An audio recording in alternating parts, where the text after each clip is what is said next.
चीन ने बलूचिस्तान में दहशतगर्द हमलों की मजम्मत की है और जानी नुकसान पर अफसोस का इजहार किया है।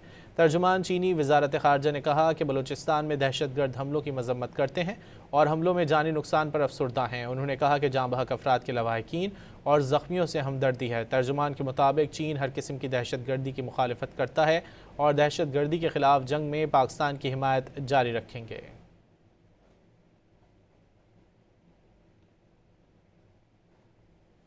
चीन ने बलूचिस्तान में दहशतगर्द हमलों की मजम्मत की है और जानी नुकसान पर अफसोस का इजहार किया है।